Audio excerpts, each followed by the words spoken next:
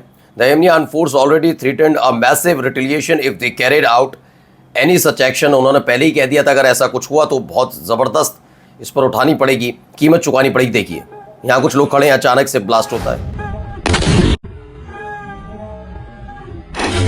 अफरा तफरी का हमारे पर नॉर्मल जिंदगी चल रही थी, अचानक से यमन के इंटरनेशनल एयरपोर्ट पर सऊदी अरब ने हमला किया है। अब इसके बाद आए footage emerge showing the movement a Yemeni missile hit Saudi Arabia अबा इंटरनेशनल एयरपोर्ट। इसमें दावा किया जा रहा है कि एक तरफ पहले सना इंटरनेशनल एयरपोर्ट पर अटैक हुआ और उसके बाद सऊदी अरब के आबा इंटरनेशनल एयरपोर्ट पर यमन ने मिसाइल दाग दी। अब कुछ खबरें निकलकर सामने आई हैं, ये देखिए। Israeli occupation forces storm the city of hormone in the occupied West Bank. वहां पर वही हरकतें इनकी जो लगातार जारी रहती हैं, वो क्या जा रहा है, जाते जाते जरा सुनिए ट्रम्प क्या कह रहे हैं। President, you know the United States is bombing Iran again. I mean, you've been bombing Iran for months now. Is this just the new normal for the United States? Well, you know, we're in Vietnam for 19 years. We're here for 4 months. So I think we've done a lot. We've knocked out their Navy in a period of 1 month. We knocked out their Air Force. Their Air Force is non-existent. We knocked out most of their missiles, most of their drones. We knocked out their drone manufacturing capability, about 92%. तो sir reporter ने बोला, you have been bombing Iran for a month now. Is this just the new normal? कहते हैं, we were in Vietnam for 19 years. We are here for 4 months. बताइए, ये आदमी लंबा युद्ध करने का ऐलान तो कर रहा है, लेकिन खबर ये है कि पहले एक 40 दिन में ही इन्हें घुटने टेकने पड़े, फिर से शुरू हुआ है। कुछ लोग कह रहे हैं कि सवाल है कि अब 1 महीना रुक जाइए। मैं फिर कहता हूं कि 40 दिन हम देख चुके हैं, तो 1 महीना रुकने की ज़रूरत भी क्या है। नतीजा सबको पता है। नमस्कार। द लाइव टीवी, सच सबसे आगे।